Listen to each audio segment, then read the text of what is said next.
As long as we do the offensive God asks us to do, then we will take care of the He will take care of the defensive and protect us.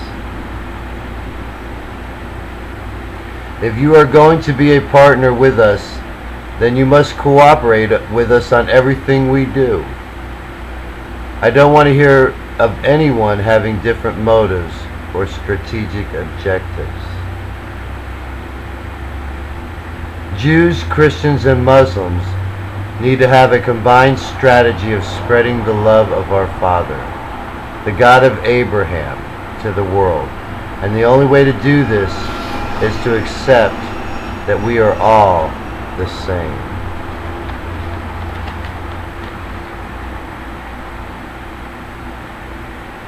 Don't hate me. I am what I am. This is every man for God versus every man for himself. This is really a great strategy.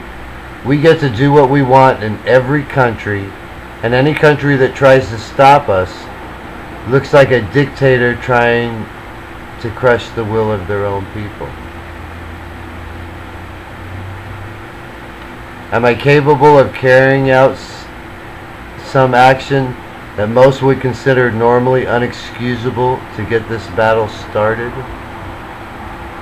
Yes, but I would prefer not to if I don't have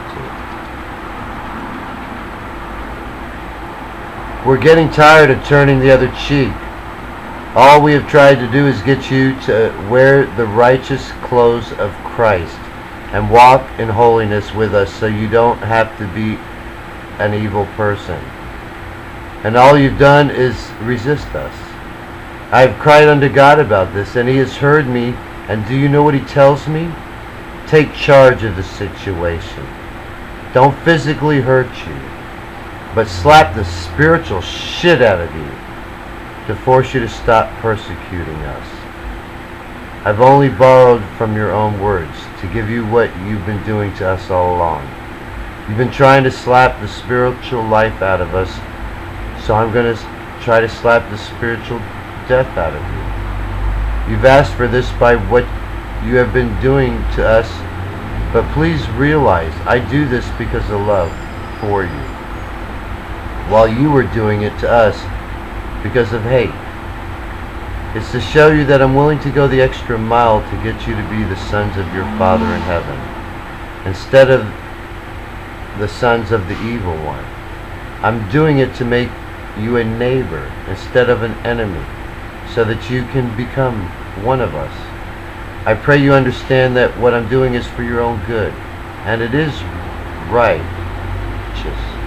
and not unrighteous. And please, don't curse me for it either, because this is not just against the unbeliever. Even some of my own brothers who have always loved God and done their part for God's kingdom are getting knocked around a little. I am the risen Jesus Christ, and I'm raining down this same greeting on everyone, because I really do love all of you, and I want to make all of you perfect, because our Heavenly Father is perfect. And as far as God is concerned, the believer hasn't done much more than you, since neither one of you have accepted you are one of His divine children, and therefore neither one of you will get the reward of His love until you do.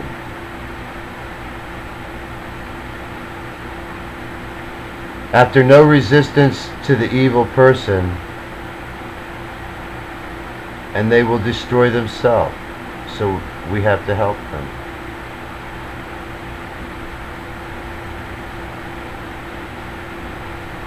We are going to resist the wicked. We are going to utterly destroy it.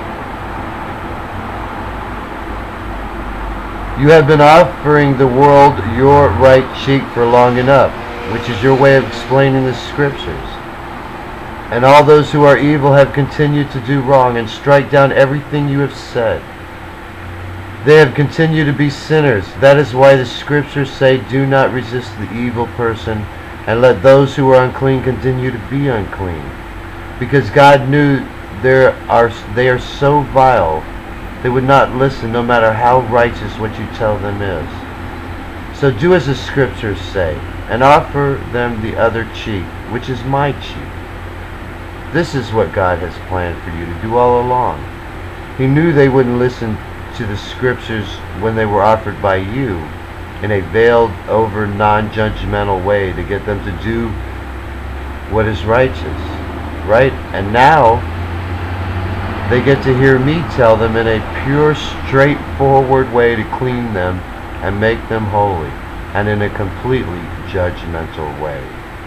They have no excuse for not listening now, and will be rewarded with punishment if they choose not to. Maybe they'll realize they should have listened to you, instead of waiting till I return so they could have been first with you instead of last. And if it wasn't for the fact that our Father is all merciful, they wouldn't be in God's kingdom at all. God's scriptures were written this way in order to save and bring perfection to the most number of people.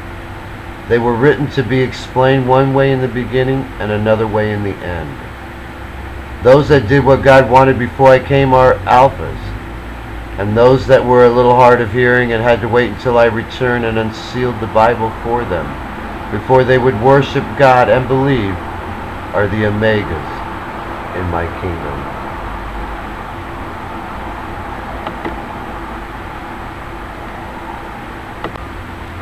You may think I caught you unawares, but the truth is, I let your leaders know well in advance of my coming. So if you were surprised, you need to blame them if you want to blame someone.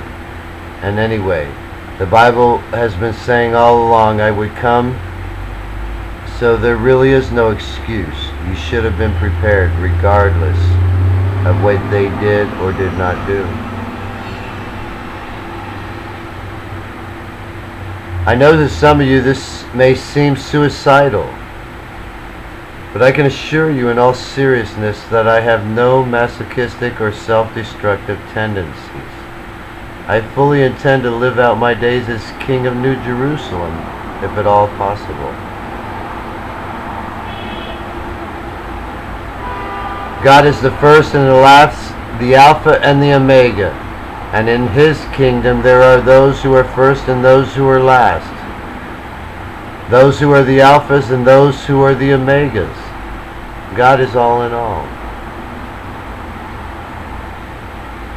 If you have tattoos that are questionable nature, they must be covered up before you can enter my kingdom.